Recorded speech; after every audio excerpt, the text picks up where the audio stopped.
नमस्ते, आप सबका दोबारा स्वागत है हमारे चैनल पे जो कि है कॉमर्स वाला बाय एग्जैक्टली PW। तो यहाँ पे आज नए वीडियो के साथ आई हूँ, ठीक है, बट कोई नया चैप्टर हम नहीं कर रहे अभी तो एक नया चैप्टर किया है यार। ऑर्गेनाइजिंग इतना सारा एक साथ करेंगे तो भाई कैसे याद रहेगा, कैसे समझ में आएगा। और इसीलिए आज एक one of the most important और डिमांडेड वीडियो के साथ आई हूँ चैप्टर नंबर 2 के केस स्टडीज को लेकर। अभी तक मैं उम्मीद रखती हूँ कि चैप्टर नंबर 2 आपने जरूर देखा होगा।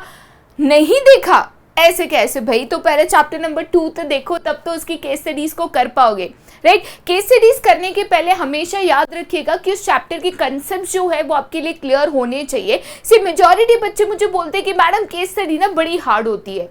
क्यों? क्योंकि कारण क्या है, क्यूरियोसिटी है ना। बहुत बार हमें लगता है कि अरे यार केस स्टडी करनी है तो चैप्टर को थोड़ा रफा दफा करके सीधे केस स्टडी पे चले जाते हो, या चैप्टर पूरा अभी तक समझ में नहीं आया और केस स्टडी पे जाते हो। जब तक चैप्टर नहीं समझा या कंसेप्ट क्लियर नहीं है उसके बेसिस पे केस स्टडीज आप नहीं कर पाओगे, राइट। सो बहुत इंपॉर्टेंट है, कोई भी केस स्टडी को करने के पहले उस चैप्टर को आप बहुत ही अच्छे से करो। वैसे भी कंसेप्ट क्लियरिटी तो भाई हमारा मेन एम होता है, राइट। तो यहाँ पे हम चैप्टर 2 प्रिंसिपल्स ऑफ मैनेजमेंट की केस स्टडीज करेंगे। अब इस चैप्टर में बहुत सारी चीजें थी, जैसे 14 principles of Henry Fayol, techniques of scientific management and so on, right. तो यहाँ पे बहुत सारी चीजें होने के कारण इसमें से नंबर ऑफ केस स्टडीज बहुत सारी आ जाती है। तो यहाँ पे वेरियस पॉइंट्स को कवर करते हुए केस स्टडीज करने की कोशिश की गई है, तो देर किस बात की। चलिए आइए मेरे साथ शुरुआत करिए। यहाँ पे लाइक आई सेड हम सिर्फ और सिर्फ चैप्टर 2 की केस स्टडीज करेंगे, ठीक है। चलिए शुरुआत करते हैं क्वेश्चन नंबर 1 के साथ। क्वेश्चन 1 शुरू करने के पहले कुछ इंपॉर्टेंट टिप जो पहले भी मैं आपको बता चुकी हूँ कि केस स्टडीज बड़े लंबे चौड़े लेंथी क्वेश्चंस होते हैं। यहाँ पे अगर आप चाहते हो कि आप अपना टाइम बचाओ इन क्वेश्चंस में, तो हमेशा उसके जो मेन क्वेश्चंस है उसको पहले पढ़ो एंड देन उसके केस पे जाओ। इससे आपका काफी हद तक क्वेश्चन को बार बार पढ़ने का जो टाइम है वो बच जाता है, और टाइम बचाना एग्जाम में जरूरी है, ठीक है। चलिए क्वेश्चन नंबर 1 पे जाते हैं। लाइक आई सेड पहले हम हमेशा जो मेन क्वेश्चन है उसको देखेंगे, राइट। तो यहाँ पे क्वेश्चन क्या पूछा है कि कौन सी टेक्निक और साइंटिफिक मैनेजमेंट, ठीक है, यहाँ पे फॉलो करनी चाहिए। अध्ययर टू मतलब क्या, फॉलो करना, ठीक है। should be followed while manufacturing parts of such products। मतलब कहीं ना कहीं यहाँ पे मुझे एक साइंटिफिक मैनेजमेंट टेक्निक ढूंढनी है। यहाँ पे कुछ प्रोडक्शन की शायद बात करी होगी, तो इस प्रोडक्शन के द्वारा कौन सी साइंटिफिक टेक्निक ऑफ मैनेजमेंट हमें यहाँ पे फॉलो करनी है। तो चलिए देखते हैं भाई क्या प्रोड्यूस कर रहे हो। कहते हैं कि Bina a student of management, अब देखिए बीना खुद ही स्टूडेंट ऑफ मैनेजमेंट है। She likes to relate what she learned in class to real life situation. See Bina एक ऐसी स्टूडेंट है जो कहती है चलो किताबी ज्ञान जो है काफी नहीं है, तो जो भी हमने किताबों में पढ़ा है उसको पसंद है कि वो उसको रियल लाइफ सिचुएशन, असल में ये क्या काम आता है, कैसे काम आता है, इसको देखे, राइट। और उसी लिए she observe many situations while watching educational programs on television. वो टेलीविजन पे बहुत सारे एजुकेशनल जो प्रोग्राम्स आते हैं, ठीक है। अभी तो टेलीविजन के यूट्यूब पे भी आ गए हैं, जैसे हम आ गए हैं, राइट। तो यूट्यूब पे भी काफी ऐसे टेलीविजन प्रोग्राम्स आते हैं जहां पे कुछ ना कुछ आपको सिखाया जाता है, ठीक है। कभी मैनेजरियल स्किल्स, कभी साइंटिफिक मैनेजमेंट टेक्निक्स, कभी principles of Henry Fayol and so on. तो यहाँ पे एक ऐसे ही प्रोग्राम में, अब देखिए यहाँ से जो है मेन केस स्टडी शुरू होता है। देखिए स्टार्टिंग में तो बहुत ही टाइम पास था, ठीक है, कुछ इसमें बात की नहीं गई थी। अब असल बात शुरू होती है। एक ऐसे प्रोग्राम में फैक्ट्रीज बताई गई थी, एक ऐसे प्रोग्राम में फैक्ट्रीज बताई गई थी। भाई साहब ये फैक्ट्रीज क्या बनाती थी, ऐसे पार्ट्स जो automobiles, computers and mobile phones में यूज होते हैं। अब देखिए हमें पता है कि यहाँ पे अगर मैं बात करूं ऑटोमोबाइल्स की, ठीक है, जैसे हम एग्जांपल लेते हैं यहाँ पे कार को, ठीक है। तो कार को बनाने के लिए डिफरेंट पार्ट्स हम पहले बनाते हैं, जैसे कार की बैटरी हो गई, मशीनरी हो गई, सीट्स हो गई, उसका जो मेटल आउटर स्ट्रक्चर हो गया, व्हील्स हो गया, ग्लास, ये सबको हम बनाकर देन उसको असेंबल करके फाइनल कार को तैयार करते हैं। तो ऐसे जो कार्स कंप्यूटर्स में लगने वाले जो पार्ट्स है वो इस फैक्ट्री में बनाए जाते हैं, राइट। तो इस फैक्ट्री को ये कार्स कंप्यूटर्स मोबाइल फोन्स में बनने वाले या लगने वाले पार्ट्स को बनाते वक्त कौन सी साइंटिफिक टेक्निक ऑफ मैनेजमेंट को फॉलो करना बहुत जरूरी है, राइट। तो यहाँ पे the most important scientific technique कौन सी आती है, तो बेटा ध्यान रखिएगा, यहाँ पे मोस्ट इंपॉर्टेंट साइंटिफिक टेक्निक आती है standardization and simplification of work. अब आप पूछोगे मैम क्यों स्टैंडर्डाइजेशन और सिंप्लीफिकेशन ऑफ वर्क, इसका आंसर है, समझाती हूँ। देखिए, हम अगर मोबाइल फोन्स बनाते हैं, लेट अस से कि हम 1000 mobile phones of a same model बना रहे हैं, तो ये 1000 मोबाइल फोन अगर आप मान के चलो सैमसंग का X मॉडल है उसका बनाते हो, तो सारे के सारे फोन एग्जैक्टली सेम होते हैं। Colour, shape, size, battery size, camera, quality, features, हर चीज में एग्जैक्टली सेम है। ऐसे नहीं होता है कोई बड़ा है, कोई छोटा है, कोई पतला है, कोई मोटा है, नहीं ना। तो मैं जब इनके पार्ट्स बनाती हूं तो ये पार्ट्स भी एग्जैक्टली सेम होने जरूरी है, चाहे वो colour, shape, texture, size, length, width जो भी आप कहो। तो यहाँ पे बिकॉज मैं ये पार्ट्स को बना रही हूं, एक स्टैंडर्डाइज प्रोसेस फॉलो करना जरूरी है, सो दैट यहाँ पे जो है चाहे वो क्वालिटी हो या चाहे वो होमोजिनिटी हो, ठीक है। होमोजिनिटी का मतलब बेटा क्या होता है, same in size, shape, colour, texture etcetera, ये मैच होना जरूरी है और इसीलिए स्टैंडर्डाइजेशन इंपॉर्टेंट है। दूसरी चीज यहां पे आती है सिंप्लीफिकेशन ऑफ वर्क। इस सिंप्लीफिकेशन ऑफ वर्क हमें क्या कहता था कि जो अननेसेसरी चीजें हैं उसको एलिमिनेट करना है, राइट। मैंने एक पेपर का एग्जांपल दिया था कि हम अगर मार्केट में फुल स्केप पेपर लेने जाते हैं या A4 पेपर लेने, ज्यादा से ज्यादा A3 लेने जाते हैं, पेपर तो A1, A2, A3, A4, A7, A8 कितना बनेगा, बट हम तो वही बनाएंगे जो बिकता है ना। तो सिमिलरली यहाँ पे अगर मैं बैटरीज की बात कर रही हूँ या ऑटोमोबाइल्स में, कार्स में लगने वाली बैटरीज है या कंप्यूटर्स में लगने वाले हार्डवेयर है, ये सारे टाइप के हर एक मॉडल, हर एक साइज के बनाओगे क्या, नहीं ना। वही चीज मैन्युफैक्चर करोगे जिसकी रिक्वायरमेंट है। हो सकता है 500 टाइप्स ऑफ बैटरीज बनती हो, बट आपको तो वही बनानी है जिसकी रिक्वायरमेंट है, जो सेल हो रही है, जिसकी डिमांड है ना। तो इसीलिए standardization and simplification of work यहां पे इंपॉर्टेंट है, ठीक है। चलिए, ये तो बहुत ही बेसिक केस था, अभी पिक्चर बाकी है मेरे दोस्त, ठीक है। अभी तो बस शुरुआत है, जैसे जैसे आगे जाओगे थोड़ी डिफिकल्टी बढ़ते जाएगी, ठीक है। तो अंत तक बने रहिएगा, ओके। अब जाते हैं क्वेश्चन नंबर 2 पे। क्वेश्चन नंबर 2 कहता है कि 90% स्टाफ ऑफ वर्कवेल लिमिटेड जो था वो मेल एम्प्लॉयज का था। आउट ऑफ 100% स्टाफ, मान के चलो कि ये जो कंपनी है उसमें टोटल ऑफ 100 एम्प्लॉयज है, ठीक है। तो इन एम्प्लॉयज में से 90 एम्प्लॉयज मेल्स थे और बाकी बचे 10 एम्प्लॉयज दे वर फीमेल्स, राइट। तो 90% मेल स्टाफ था, फीमेल एम्प्लॉयज सिर्फ और सिर्फ बेसिक जॉब के लिए जैसे रिसेप्शनिस्ट के लिए हायर किए जाते थे और इसीलिए मेल एम्प्लॉयज ज्यादा थे compare to female employees, ratio में बहुत डिफरेंस था, right. The management is of an opinion, management की ये सोच है कि जो फीमेल एम्प्लॉयज होते हैं वो बिल्कुल भी कॉन्ट्रीब्यूट नहीं कर पाते जितना मेल एम्प्लॉयज कर पाते हैं। मतलब उनको लगता है कि यार ये फीमेल एम्प्लॉयज इतने एफिशिएंट नहीं है, जितना ज्यादा मेहनत से और जितने ज्यादा अच्छे से जितना ज्यादा काम मेल एम्प्लॉयज कर पाते हैं उतने फीमेल एम्प्लॉयज नहीं कर पाएंगे और इसीलिए इनको काफी कम सैलरीज भी दी जाती थी compare to the male employees, even though वो सेम नंबर ऑफ आवर्स के लिए काम करते थे। ये पॉइंट इंपॉर्टेंट है, क्योंकि अगर कोई है जो 4 घंटे के लिए काम करता है, कोई 8 घंटे के लिए, तो मैं नहीं बोल सकती भाई 4 घंटे वाले को उतनी सैलरी दो। बट कहने की बात यहाँ पे क्या है कि दोनों मेल और फीमेल एम्प्लॉयज जो है सेम नंबर ऑफ आवर्स पे काम कर रहे थे, बट फिर भी फीमेल एम्प्लॉयज की सैलरी बहुत कम थी compare to male employees, right. तो यहां पे क्वेश्चन क्या है कि सबसे पहले कौन सा प्रिंसिपल ऑफ मैनेजमेंट यहां पे वायलेट हुआ है। ए वायलेटेड का मतलब क्या है, हैज नॉट बीन फॉलोड। कौन से प्रिंसिपल को यहां पे फॉलो नहीं किया है वर्कवेल लिमिटेड ने, ठीक है। दूसरा सवाल क्या है कि वेरियस वैल्यूज जो मैनेजमेंट ने इग्नोर किए हैं, एनी टू, ठीक है। अभी देखिए वैल्यूज वाला जब भी सवाल आता है तो वो आपका एक ओपिनियन हो जाता है और इसके लिए कोई डेफिनेट आंसर नहीं है।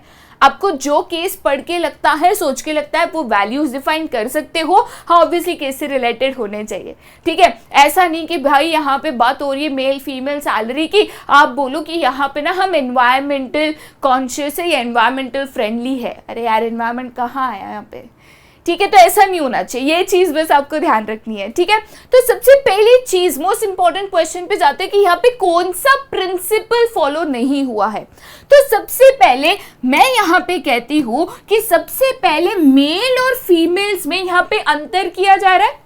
कह रहे हैं कि भाई मेल एम्प्लॉयज जो है ज्यादा एफिशिएंट होते, फीमेल जो है ज्यादा एफिशिएंट नहीं होते, उनको बहुत ही बेसिक काम देना है। तो अंतर करना, मेल फीमेल में अंतर करना, ये कौन सा प्रिंसिपल वायलेट कर रहा है भाई। सबसे पहले तो ये प्रिंसिपल ऑफ इक्विटी जो है वो वायलेट कर रहा है। ये प्रिंसिपल ऑफ इक्विटी क्यों वायलेट कर रहा है, क्योंकि प्रिंसिपल ऑफ इक्विटी ये कहता था कि हमें जो है एम्प्लॉयज को एक समान ट्रीट करना चाहिए। ऐसा नहीं कि भाई जाति धर्म या कास्ट पे या मेल फीमेल के ऊपर या एज के ऊपर या फेवरेटिज्म, ये मेरा दोस्त है ये मेरा रिश्तेदार है, उसके ऊपर भेदभाव नहीं करना आपको। तो यहाँ पे भेदभाव हो रहा है on the basis of gender. तो सबसे पहले ये इक्विटी प्रिंसिपल को वायलेट कर रहा है। दूसरी बात यहाँ पे किसकी हुई है, तो सैलरीज की हुई है, ठीक है। पेमेंट की हुई है कि भाई दोनों सेम टाइम के लिए काम कर रहे हैं, उतने ही घंटे काम कर रहे हैं, फिर भी इनकी सैलरीज अलग है। तो सैलरीज वाला कौन सा प्रिंसिपल था, तो दूसरा प्रिंसिपल जो है that is a principle of remuneration. कौन सा प्रिंसिपल वायलेट हुआ है बेटा, तो प्रिंसिपल ऑफ रेम्यूनरेशन। ये प्रिंसिपल ऑफ रेम्यूनरेशन क्या कहता था कि हमें एम्प्लॉइज को प्रॉपरली रेम्यूनरेट करना चाहिए in the form of wages and salary, ठीक है। उतना तो रेम्यूनरेशन देना है कि वो अच्छी standard of living basic need जो है पूरा कर सके और उनके काम के हिसाब से मार्केट रेट के हिसाब से पेमेंट दो। पर यहाँ पे हम काम के ऊपर पैसे नहीं दे रहे, जेंडर देख के पैसा दे रहे कि फीमेल है तो कम दे रहे, मेल है तो ज्यादा दे रहे, राइट। तो ये गलत है। तो यहाँ पे दो प्रिंसिपल्स है जिसको वर्कवेल लिमिटेड वायलेट कर रहा है, फॉलो नहीं कर रहा है, तोड़ रहा है, जो कि है principle of equity and principle of remuneration. अब बात आई क्वेश्चन नंबर बी की, राइट। तो क्वेश्चन बी क्या कह रहा है, कोई भी तो वैल्यू जो मैनेजमेंट इग्नोर कर रहा है यहाँ पे ये बताइए, ठीक है। तो एक तो वैल्यू आप कह सकते हो कि भाई ह्यूमैनिटी जो है वो इग्नोर हो रही है, ठीक है, गलत काम कर रहे हो, राइट, कि आप भेदभाव कर रहे हो, आप फीमेल एम्प्लॉयज जो है काबिल होने के बदले भी आप उनको काम नहीं दे रहे, पेमेंट भी कम दे रहे हो, ठीक है। तो एक ह्यूमैनिटी आप कह सकते हो, ठीक है। दूसरा आप प्रॉस्पेरिटी कह सकते हो कि यहाँ पे आप जो है फीमेल्स के भले का या फ्यूचर का या वो आगे बढ़े, वो भी करियर डेवलपमेंट में जाए, ये आप नहीं सोच रहे, राइट। तो ऐसे कोई भी दो वैल्यू जो आप इस केस को पढ़कर समझ सकते हो कि भाई यहाँ पे ये गलत हो रहा है, ऐसी दो वैल्यूज को आपको यहाँ पे लिखना है, ठीक है। वैल्यू वाले क्वेश्चंस आजकल आना स्टार्ट हो गए हैं क्योंकि वो आपका इन अ वे पॉइंट ऑफ व्यू समझना चाहते हैं, सोच समझना चाहते हैं कि आपको क्या लगता है भाई कौन सी वैल्यू यहाँ पे फॉलो नहीं हो रही, ठीक है। कभी बोलते हैं कि कौन सी वैल्यू है, कभी पूछते हैं कौन सी नहीं है, राइट। चलिए अब जाते हैं टू द थर्ड क्वेश्चन है। जैसे मैंने बोला आगे जाएंगे तो डिफिकल्टी बढ़ते जाएगी, तो इतना आसान मत समझिएगा, ठीक है। अब देखिए थर्ड क्वेश्चन क्या कहता है कि नाउअडेज स्कूल में स्टूडेंट्स या पेरेंट्स जो है वो अपनी कंप्लेंट्स या तो रिक्वेस्ट जो है अपने क्लास टीचर को हमेशा दे सकते हैं, ठीक है, अभी पेरेंट्स को कोई कंप्लेन है कि भाई हमें स्कूल में ये फैसिलिटी नहीं मिल रही, या ये बच्चा परेशान कर रहा है, या ये चीज़ में दिक्कत आ रही है, या बच्चे को कोई कंप्लेन करनी है किसी और बच्चे के खिलाफ, या कोई फैसिलिटी के खिलाफ, या कोई भी चीज़ के अगेंस्ट कोई दिक्कत हो रही है, तो हमेशा अपने क्लास टीचर को कम्युनिकेट कर सकता है, राइट।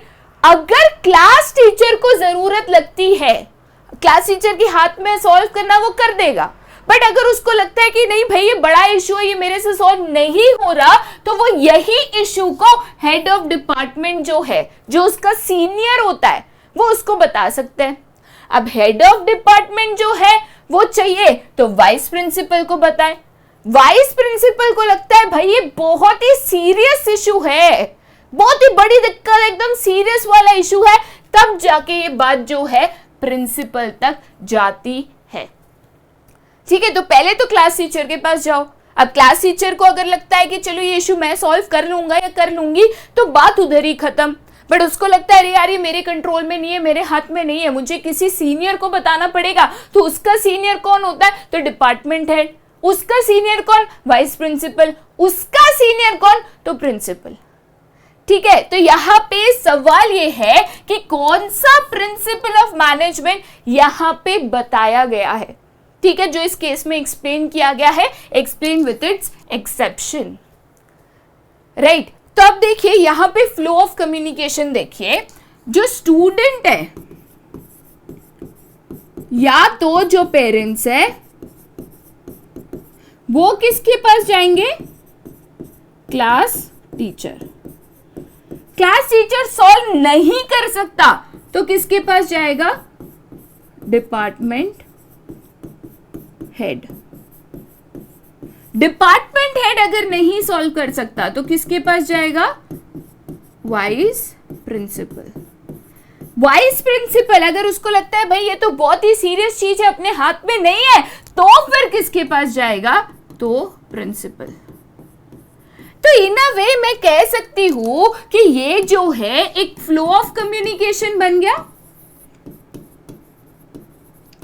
ठीक है, और ये जो मैंने फ्लो ऑफ कम्युनिकेशन बनाया बेटा कौन से बेसिस पे बनाया? तो यहां पे ये फ्लो ऑफ कम्युनिकेशन मैंने बनाया है on the basis of authority. आप जैसे देखोगे कि जैसे जैसे आप राइट हैंड साइड जाते जाते हो, जो आपकी अथॉरिटी है यहां पे वो इंक्रीज होते जा रही है, राइट। जैसे स्टूडेंट से ज्यादा अथॉरिटी टीचर के पास है, टीचर से ज्यादा हेड के पास है, हेड से ज्यादा वाइस प्रिंसिपल, वाइस प्रिंसिपल से ज्यादा प्रिंसिपल। तो ये जो पूरा कंसेप्ट है ये कौन से प्रिंसिपल में समझाया गया था? तो आंसर बहुत ही सिंपल है भाई, यहां पे आपका जो आंसर है that is the principle of scalar chain. ठीक है, अगर थोड़ा सा क्लिक होता ना स्टार्टिंग में, इतना भी समझने की जरूरत नहीं थी। अगर थोड़ा सा भी याद करो पूरे के पूरे 14 प्रिंसिपल्स में ये एक ही ऐसा प्रिंसिपल है भाई जिसका एक्सेप्शन है, और इसका जो एक्सेप्शन है, ठीक है, इसका जो एक्सेप्शन है इसको हम क्या कहते थे बेटा? तो इसको कहते थे गैंग प्लैंक। अब ये तो मैंने एक फ्लो ऑफ कम्युनिकेशन बना दिया जो हेनरी फ्योल ने कहा था कि भाई आइडियल सिचुएशन में आप इसको फॉलो करो, आइडियल सिचुएशन में। बट मान के चलो कि कोई बहुत बड़ा और अर्जेंट इशू है, तो फिर तो टीचर के पास आप नहीं जाओगे अगर बहुत बड़ा अर्जेंट इशू है, ठीक है, कोई सीरियस मैटर है। तो ऐसे केस में in case of urgency, in case of a very big issue, in case of an urgent matter, हाँ, ऐसे केस में जो स्टूडेंट है वो डायरेक्टली प्रिंसिपल के साथ भी कम्युनिकेट कर सकता है।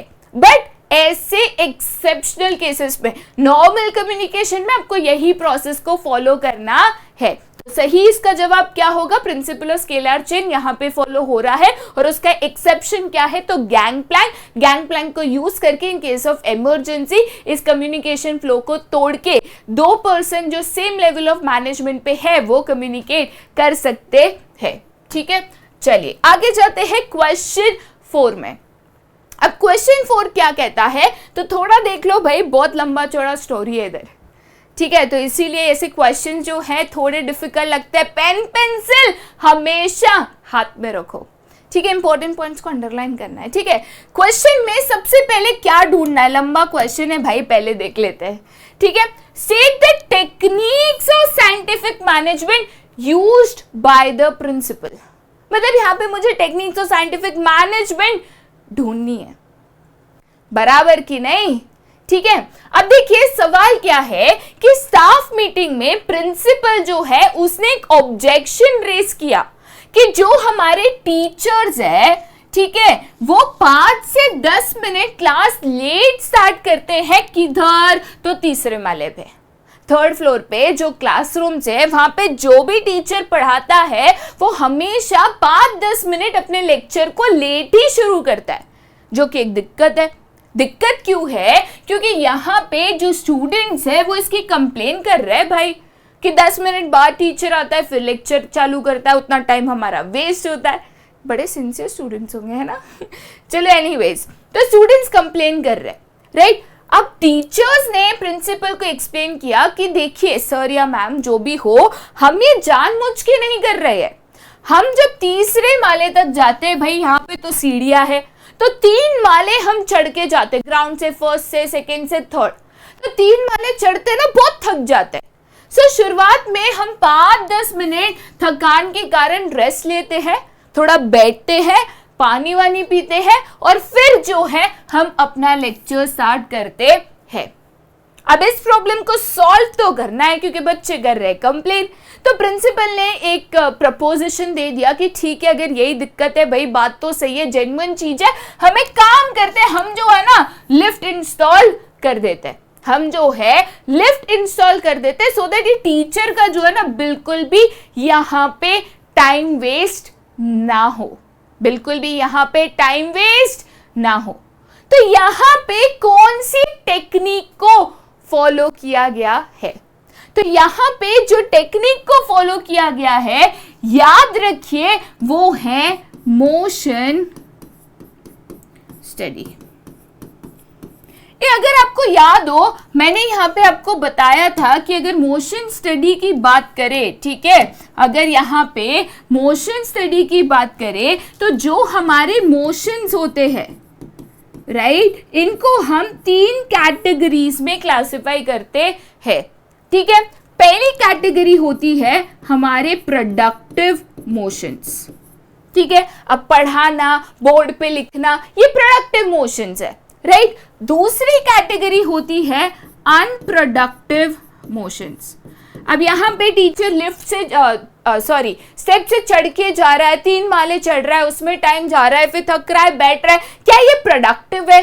क्या इससे बच्चों का फायदा हो रहा है? क्या इससे स्कूल का फायदा हो रहा है? नहीं, ये तो एक तरीके से टाइम तो जा रहा है बट इससे कुछ प्रोडक्टिव नहीं हो रहा है, कुछ काम नहीं हो रहा।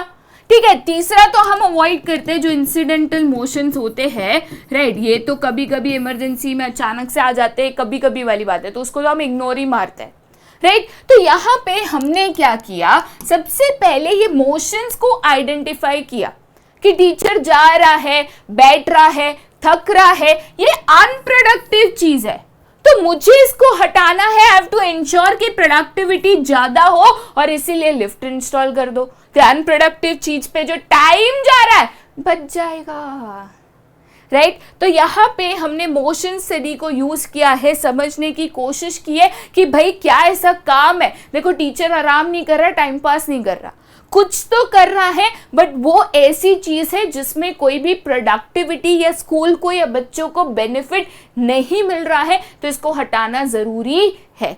ठीक है, सिंपल सी बात, थोड़ा सा इसमें सोचने वाली बात आ जाती है, ठीक है, क्योंकि यहाँ पे सबसे बड़ी गलती बच्चे क्या करते हैं, जो सबसे पहली चीज वो पढ़ते हैं, दैट इज यहाँ पे टायर्डनेस। ठीक है, ये देखिए यहाँ पे जो मेंशन है, ground to third floor we get tired.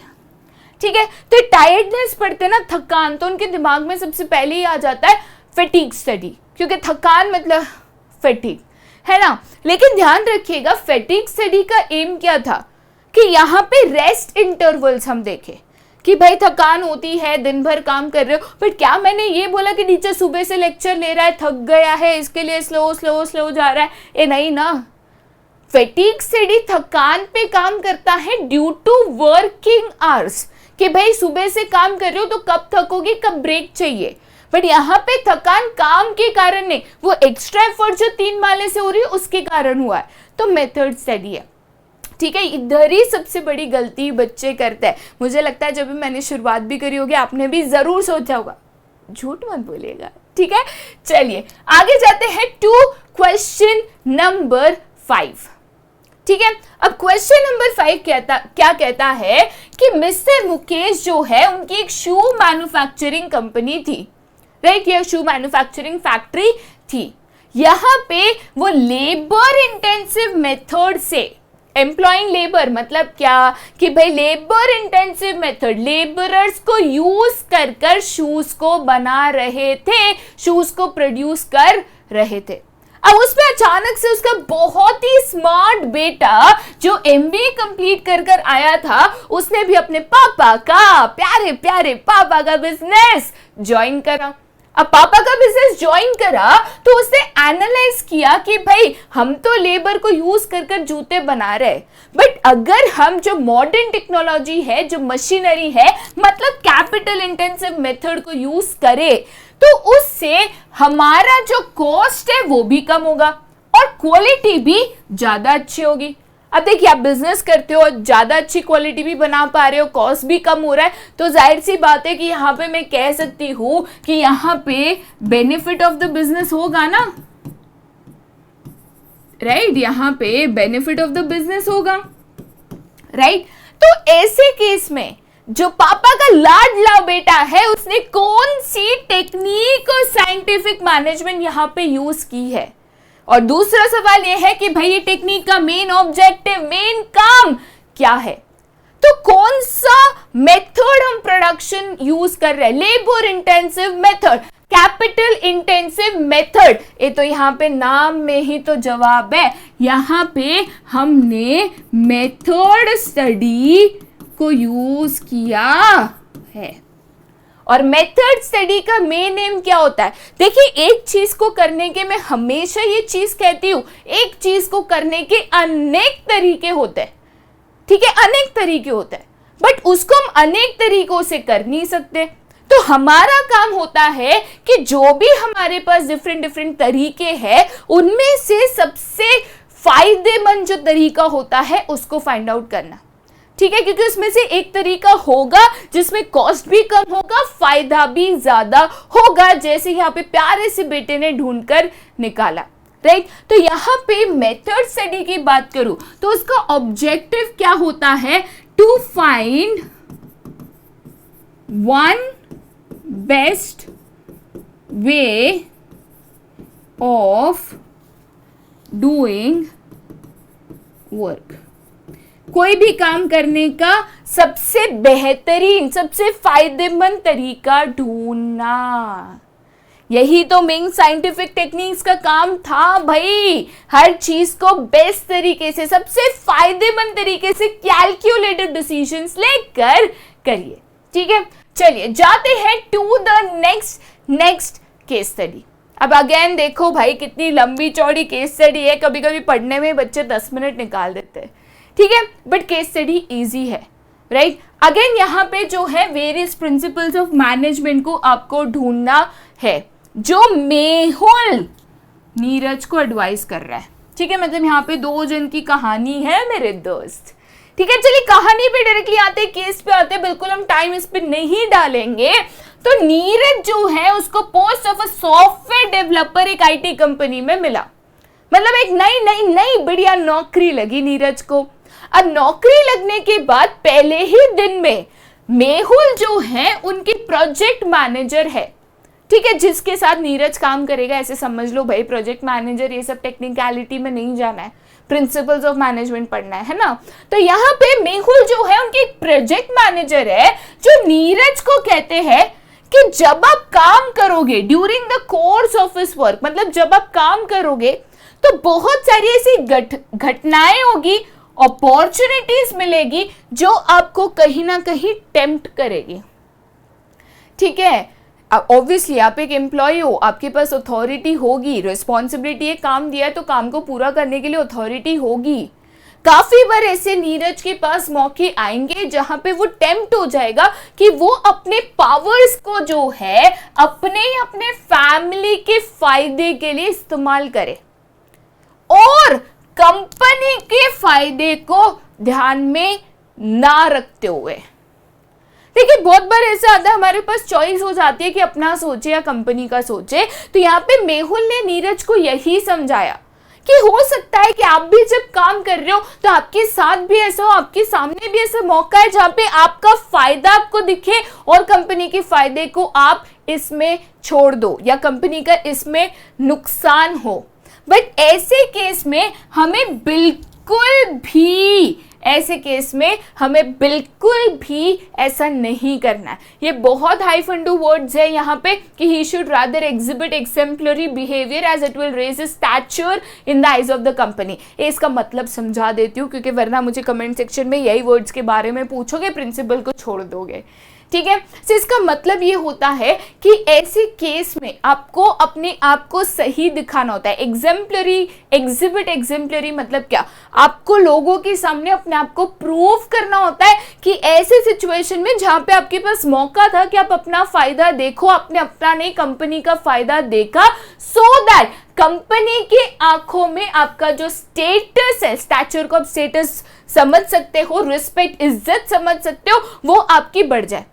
साथ ही साथ फॉर इंटरैक्टिंग विथ एनीवन, अब देखो नई नई कंपनी है, बहुत सारे लोग मिलेंगे, बहुत सारे लोग वहां पे काम करते होंगे, तो आपको अगर किसी से भी बात करनी है, ठीक है, फॉर्मल ऑफिशियल बात की मैं यहाँ पे कह रही हूँ, ऐसे हाय बाय हेलो कैसा है नहीं, अगर कोई भी ऑफिशियल कम्युनिकेशन करना है, कुछ पूछना है, कुछ बताना है, तो यहाँ पे आपको यहाँ पे एक फॉर्मल चेन को फॉलो करना है। ये देखो मैं अगेन बात कर रही हूँ सिर्फ ऑफिशियल कम्युनिकेशन की, हाय हेलो किसी के साथ भी कर सकते हो।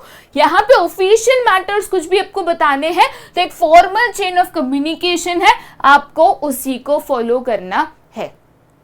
तो 2 पॉइंट्स हाईलाइट किए थे मेहुल ने, 2 एडवाइसेस दिए थी। पहली तो ये दी कि ऐसा मौका आ जाए तो भाई ऐसे मौके के टाइम ध्यान रखिएगा कि आपको इस लालच कहते हैं ना बुरी भला, तो इसमें नहीं आना है, राइट। आपको कंपनी का फायदा हमेशा पहले देखना है। दूसरी चीज, अगर कुछ भी फॉर्मल कम्युनिकेशन है तो फॉर्मल चेन को भाई फॉलो तो करोगे, ठीक है। तो पहला यहाँ पे प्रिंसिपल कौन सा है, तो फर्स्ट प्रिंसिपल की अगर मैं बात करूं तो फर्स्ट प्रिंसिपल जो हाईलाइट हुआ है that is subordination of individual interest to general interest. इस subordination of individual interest to general interest, यहां पे हेनरी फ्योल ने हमेशा क्या कहा है बेटा, तो हेनरी फ्योल ने कहा है कि as an employee of any organization आपको हमेशा ऑर्गेनाइजेशन, उनकी गोल्स, उनके ऑब्जेक्टिव्स को आगे रखना है, फिर अपना फायदा, वो आपका फर्स्ट प्रायोरिटी होना हमेशा चाहिए। तो कभी भी ऐसा लगे कि ये काम करने से मेरा तो फायदा है बट कंपनी का नुकसान है, मत करो, वो गलत है, ठीक है। दूसरी बात यहाँ पे क्या कही थी कि फॉर्मल कोई भी बात करनी है तो एक कम्युनिकेशन का फ्लो है वो आपको फॉलो करना है, जो जाहिर सी बात है यहाँ पे जब भी फ्लो ऑफ कम्युनिकेशन की हम बात करते हैं तो ये कौन सा प्रिंसिपल हो जाता है, स्केलर चेन, ठीक है। स्केलर चेन मतलब क्या कि मान के चलो दिस इज नीरज, ठीक है, नीरज का बॉस है महेश, ठीक है, महेश का बॉस है मिहिर, राइट। तो नीरज को अगर कोई भी रिपोर्टिंग करनी है या अगर मिहिर से बात करनी है तो कैसे करेगा, वो महेश को कहेगा, महेश मिहिर को कहेगा, वो डायरेक्टली किसी से भी जाके बात नहीं कर सकता, फॉर्मल कम्युनिकेशन में नहीं, इसी को कहते हैं स्केलर चेन, ऑथोरिटी के बेसिस पे ये बनता है, ठीक है। तो 2 प्रिंसिपल्स है जो यहाँ पे हाईलाइट किए गए थे जिसके बारे में आपको यहाँ पे बताना था, ठीक है। चलिए नेक्स्ट क्वेश्चन पे जाते हैं। अब यहाँ पे हम बात करेंगे मिस्टर राजीव के बारे में। मिस्टर राजीव जो है लक्ष्मी डेयरी के ओनर है और वो यहाँ पे बहुत सारे डिफरेंट मिल्क प्रोडक्ट्स, अब डेयरी बोलेंगे तो भाई मिल्क की बात होगी, है ना, तो वो यहाँ पे बहुत सारे जो है मिल्क प्रोडक्ट्स बनाते हैं। बट कोई भी प्रोडक्ट बनाने के पहले वो हमेशा various ways of producing different products को देखते हैं एंड उसमें से बेस्ट मेथड को चूज करते हैं। ठीक है, जैसे फॉर एग्जाम्पल मुझे यहाँ पे बनानी है लस्सी, है ना, तो अगर मुझे यहाँ पे लस्सी बनानी है तो लस्सी बनाने के बहुत सारे तरीके हैं, फ्लेवर्ड भी बनती है, दही से भी बनती है, मलाई से भी बनती है, जो भी तरीके होंगे, ठीक है, बहुत सारे डिफरेंट मेथड्स होते हैं। तो यहाँ पे जो राजीव जी है वो क्या करते हैं, तो वो डिफरेंट मेथड्स को पहले टेस्ट करते हैं, एक मेथड से बनाया, फिर दूसरे से बनाया, फिर तीसरे से बनाया, और देखते हैं कि इनमें से कौन से मेथड में उनको रिजल्ट भी अच्छा आ रहा है और कॉस्ट भी कम से कम जा रहा है, right, so that come cost में बनाएंगे, कम प्राइसिंग होगा, ज्यादा बिकेगा, सिंपल बात है। उसके अलावा वो बहुत पर्टिकुलर है fixing a place for everything, कि भाई हर एक चीज की एक जगह है, और वो ये भी इंश्योर करते हैं कि एम्प्लॉयज की भी एक फिक्स जगह हो। ऐसे नहीं जब जहां मर्जी आया, जो चीज जहां दिखी रख दी, जहां आए जहां जगह मिली बैठ गए, नहीं, हर एक चीज के स्पेसिफिक काउंटर्स है, वो चीज वहीं रखनी है, हर एक एम्प्लॉय की स्पेसिफिक डेस्क है, वो एम्प्लॉय को वहीं पे काम करना है। तो यहाँ पे कौन सी टेक्निक और साइंटिफिक मैनेजमेंट यहाँ पे बताई है, अब ये मैं नहीं बताऊंगी भाई, ये तो आप बताओगे, ठीक है, ये मैं नहीं बता रही, ये आप बता रहे हो, ठीक है, सेकंड वाला मैं बताऊंगी, कोई दिक्कत नहीं है, राइट। तो सेकंड यहाँ पे क्या पूछा है कि हेनरी फ्योल का कौन सा प्रिंसिपल फॉलो हुआ है, स्पेसिफिकली हेनरी फ्योल बोल ही दिया कि 14 प्रिंसिपल्स में से एक है, ठीक है। तो यहाँ पे everything has a place, everything and everyone has a place and everything and everyone should be in their place, ये कौन सा प्रिंसिपल कहता था, तो this was the principle of order। Principle of order बेटा क्या कहता था कि everything has a place and everything should be in its place. तो यहाँ पे उन्होंने वही करा कि सबकी एक स्पेसिफिक जगह बना दी, हर एक इंसान की एक स्पेसिफिक डिस्क बना दी, और सबको वहीं पे रहना है। अब पहले वाले का जवाब आप मुझे बताओगे, कहां पे बताओगे, तो भाई हमारे कमेंट सेक्शन में बताओगे, सही है कि गलत, देखते हैं, ठीक है। चलिए आगे जाते हैं टू क्वेश्चन नंबर 8। अब क्वेश्चन नंबर 8 में वापस राजीव जी हमारे पधारे हैं, ठीक है। अब राजीव जी क्या कहते हैं, राजीव जी एक सीनियर मैनेजर बन गए, अभी तो डेयरी चला रहे थे, अब तो देखो सीनियर मैनेजर बन गए, ठीक है। राजीव जी जो है यूनिक एंटरप्राइज के सीनियर मैनेजर है एंड वो अपने आप को ही कंसिडर्स हिमसेल्फ वेरी वाइज, वो अपने आप को बहुत ही होशियार समझते होंगे भी शायद, मैनेजर जो है, ठीक है, वो अपने आप को बहुत ही होशियार समझते हैं और इसीलिए कहते हैं कि भाई जो भी डिसीजन है ना मैं खुद लूंगा, मुझे ना किसी से पूछना है, ना किसी का सजेशन लेना है, ना किसी की सुननी है, मैं खुद सारे डिसीजन लूंगा भाई, मेरे को किसी की दखल अंदाजी मेरे डिसीजन में नहीं चाहिए। अब इसी के कारण क्या होता है कि वो ना किसी की मदद करते हैं, ना वो किसी की मदद लेते हैं, मतलब अपने आप में, है ना, सारा मैं ही देखूंगा, सारा मैं ही करूंगा, तुम अपना अपना करो, मैं अपना अपना करूंगा, ना किसी का मैं मदद करूंगा, ना कोई मेरी मदद करे। अब इसकी वजह से एक्चुअली क्या हुआ कि जो वर्कर्स है वो ठीक से काम नहीं कर रहे थे और जो प्रॉफिट मार्जिन है वो कम होना चालू हुआ। अब ये तो एक प्रॉब्लम है भाई, चाहे आप कितने भी स्मार्ट हो, चाहे आप सारे डिसीजंस खुद क्यों ना ले लो, बट अगर कंपनी को उससे लॉस हो रहा है तो ये एक प्रॉब्लम है। तो ये प्रॉब्लम थी, तो इसका सोल्यूशन हमें ढूंढना पड़ा। तो हमने क्या किया, एक नए मैनेजर को अपॉइंट कर लिया, राजीव जी को कहा टाटा बाय बाय, और एक नए मैनेजर को अपॉइंट किया जो कि भाई IIM बैंगलोर से पढ़कर आए थे। और इन्होंने आते से ही क्या किया, made a policy that all the decisions will be taken only after consulting the employees।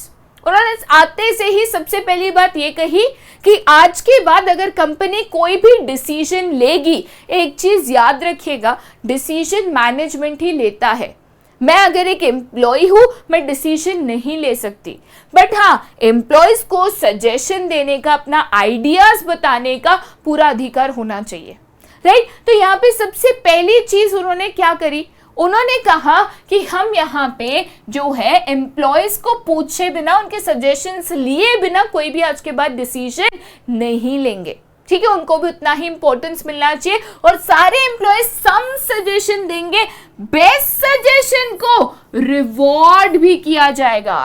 अब ये क्यों करते हैं, क्यों बेस्ट सजेशन रिवॉर्ड करते हैं, सो दैट लोग इन अ वे मोटिवेट हो कि हम सजेशन दे, ठीक है। सबको लगेगा कि अरे यार मुझे भी रिवॉर्ड चाहिए, तो वो एक कहते हैं ना, एक लालच सी हो जाती है, लोग सजेशंस के साथ आगे आते हैं। तो फाइनेंशियल, नॉन फाइनेंशियल रिवॉर्ड दोनों देंगे और ये पॉलिसी से यस पॉजिटिव इफेक्ट हुआ। अगेन क्वेश्चन यही है कि भाई कौन सा प्रिंसिपल ऑफ हेनरी फ्योल यहाँ पे जो हमारे नए आईआईएम बैंगलोर वाले मैनेजर जी है उन्होंने इस्तेमाल करा है। तो अगेन यहाँ पे जब मैं बात करती हूँ एम्प्लॉय से सजेशन लेना, ठीक है, उनको पूछे बिना डिसीजन नहीं लेना, तो ये जो है कहीं ना कहीं मुझे कहता है कि ये जो है प्रिंसिपल ऑफ इनिशिएटिव है। कौन सा प्रिंसिपल है, प्रिंसिपल ऑफ इनिशिएटिव। इनिशिएटिव का मतलब क्या होता है, खुद आगे आकर सजेशन देना। मैं कह रही हूँ कि भाई आप आगे आइए, आप बताइए, हम सुनेंगे, हम आपके सजेशंस वेलकम करेंगे, अच्छा सजेशन होगा तो रिवॉर्ड भी देंगे। ये एनकरेज करता है एम्प्लॉयज को कि वो आगे आकर इनिशिएटिव ले, सजेशंस बताए, आगे आकर अपने ओपिनियंस, आइडियाज को शेयर करे। दूसरा प्रिंसिपल मैं ये भी कह सकती हूँ कि फॉलो हो रहा है कि भाई हार्मनी नॉट डिस्कॉर्ड, है ना, क्योंकि यहाँ पे हम मिलजुल कर काम कर रहे हैं। हम ये नहीं सोच रहे तू तेरा देख मैं मेरा देखूंगी, एटीट्यूड गलत है। अगर काम करना है साथ मिलकर एक दूसरे के बारे में सोचकर काम कर रहे हैं, ना कि झगड़ा कर कर। तो यहाँ पे कह सकते हैं कि initiative and harmony not Discord, ऐसे प्रिंसिपल्स को यहाँ पे फॉलो किया जा रहा है जो नए मैनेजर आए थे उनके द्वारा, ठीक है। चलिए नेक्स्ट क्वेश्चन पे जाते हैं, क्वेश्चन नंबर 9। अब क्वेश्चन नंबर 9 टेल्को लिमिटेड के बारे में है। टेल्को कुछ अच्छा कर रहा है, कुछ बुरा कर रहा है, देखते हैं क्या। तो यहाँ पे अगर टेल्को लिमिटेड की बात करें तो Telco limited files and folders बनाता है। चलो ये तो ठीक है, बट बढ़िया वाली बात ये है कि फाइल्स एंड फोल्डर जो है पुराने कपड़ों से बनाया जाता है, क्लॉथ से बनाया जाता है। जनरली हम जो फाइल्स एंड फोल्डर्स खरीदते हैं वो किससे बनता है भाई साहब, प्लास्टिक से। तो इनका यही एम है कि हम प्लास्टिक का इस्तेमाल कम करें, क्योंकि जाहिर सी बात है वो पर्यावरण के लिए, एनवायरनमेंट के लिए हानिकारक होता है, ठीक है। तो यहाँ पे क्लॉथ को यूज करके फाइल्स एंड फोल्डर्स को बनाया जाता है और इसके लिए जो एम्प्लॉयज भी लगते हैं वो आजू बाजू के जो गाँव के लोग होते हैं उन्हीं को एम्प्लॉय करते हैं कि भाई गाँव में लोगों को नौकरी नहीं मिलती है, बहुत यहाँ पे अनएम्प्लॉयमेंट होता है, राइट। तो उनको हम एम्प्लॉयमेंट दे, कोशिश करें कि भाई वो भी नौकरी करे, कमाए, एक अच्छी जिंदगी यहाँ पे जी सके, राइट। उनका एक एम्प्लॉय है हरीश, टेल्को लिमिटेड का एक एम्प्लॉय है हरीश।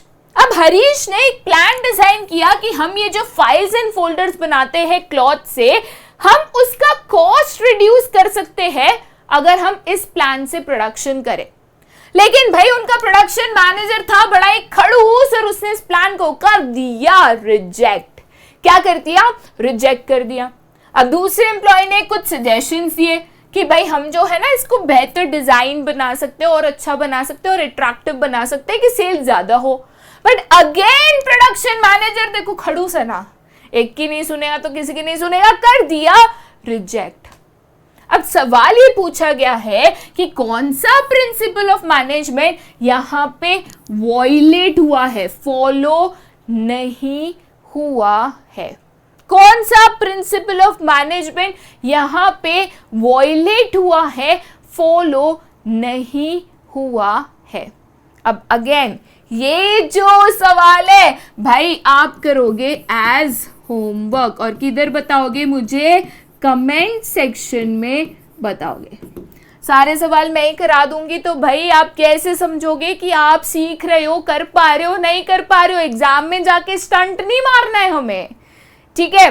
बताइएगा कि कौन सा प्रिंसिपल, थोड़ा ध्यान से पढ़िएगा कि किसी ने सजेशन दिया, नहीं सुना, दूसरे ने सजेशन दिया, नहीं सुना, तो किसका कौन सा प्रिंसिपल यहाँ पे वायलेट हुआ है, ठीक है। दूसरा सवाल ये है कि कोई भी दो वैल्यूज जो कंपनी कम्युनिकेट करना चाहती है, ये जो कंपनी फॉलो कर रही है, वो बताइए। जैसे मैंने कहा कुछ अच्छा भी हो रहा है, कुछ बुरा भी हो रहा है, ठीक है। तो अच्छा क्या हो रहा है? एक तो पहली चीज हमने बोला कि भाई प्लास्टिक का इस्तेमाल कम करने की कोशिश कर रहे हैं, राइट। तो इन अ वे हम यहाँ पे एनवायरमेंट प्रोटेक्शन देख रहे हैं, राइट। दूसरी चीज हमने जब एम्प्लॉयज भी हायर किए तो हमने गांव का भला करने का सोचा, एम्प्लॉयज गांव से ही लेने के सोचे कि भाई उनको भी जॉब अपॉर्चुनिटीज मिले।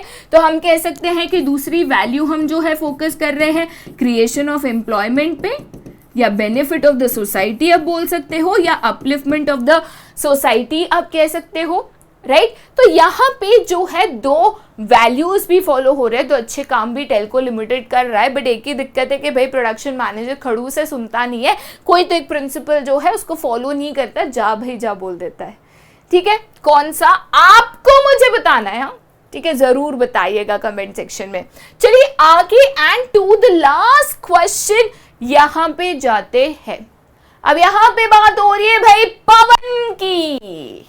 तो पवन जो है वो काम करते हैं again as a production manager. अब भाई पवन खड़ूस नहीं है, ठीक है, सारे थोड़ी प्रोडक्शन मैनेजर भाई खड़ूस होते हैं, ऐसे नहीं है। पवन जो है प्रोडक्शन मैनेजर के तौर पे काम करते, कहाँ काम करते हैं? तो सीएफएल लिमिटेड में, जो कि सीएफएल बल्ब्स बनाते हैं। क्या तो बढ़िया ना, सीएफएल लिमिटेड सीएफएल बल्ब्स बनाती है, क्या बढ़िया है, ठीक है। यहाँ पे कोई भी क्लास कॉन्फ्लिक्ट नहीं है बिटवीन मैनेजमेंट एंड वर्कर्स। ऐसा नहीं है कि भाई मैनेजमेंट सुपीरियर है, वर्कर जो है नीचे, उनको बस ऑर्डर सुनना है, वर्कर सोचते हैं मैनेजमेंट अच्छा नहीं है। ऐसा कोई भी झगड़ा, कोई भी कॉन्फ्लिक्ट यहाँ पे बिल्कुल भी नहीं है। देखो भाई कितना सुखी का काम है। वर्किंग कंडीशंस भी है, वो भी बढ़िया दी गई है कि अच्छे वर्किंग कंडीशन से एम्प्लॉयज जो है अच्छे से एफिशिएंटली यहाँ पे काम कर सके। कंपनी अच्छे खासे प्रॉफिट भी कमा रही है, और एक पॉलिसी के मुताबिक मैनेजमेंट ये जो अच्छा खासा प्रॉफिट है वो अपने वर्कर्स के साथ शेयर भी करती है। वो अपने वर्कर्स के साथ क्या करती है भाई? प्रॉफिट्स को शेयर भी करती है, क्योंकि उनका मानना है प्रॉस्पेरिटी ऑफ द एम्प्लॉयज, कि भाई एम्प्लॉयज का भी भला सोचना है, उनके कारण ही तो हम प्रॉफिट कमा रहे हैं, तो उनका भी तो अच्छा करना है, right. Again the question is the same, कौन सा प्रिंसिपल यहाँ पे फॉलो हो रहा है, डिस्क्राइब किया गया है, और दो वैल्यूज यहाँ पे जो है उसको बताइए, ठीक है। तो प्रिंसिपल कौन सा फॉलो हो रहा है भाई? यहाँ पे जो है मिलजुल के रहना, साथ में काम करना, कोई झगड़ा झगड़ी नहीं, एक दूसरे का सोचना, इसको कहते हैं हार्मनी नॉट डिस्कॉर्ड। कि भाई मिलजुल के काम करना, एक दूसरे का सोचना हमें यहाँ पे है, ये प्रिंसिपल को यहाँ पे फॉलो किया जा रहा है। अब वैल्यूज की बात करें तो भाई सबसे पहले जो है हम यहाँ पे मेंटल रेवोल्यूशन पे फोकस कर रहे हैं, सोच को बदल रहे हैं, ठीक है। उसके अलावा हम बेटरमेंट ऑफ द एम्प्लॉय सोच रहे हैं।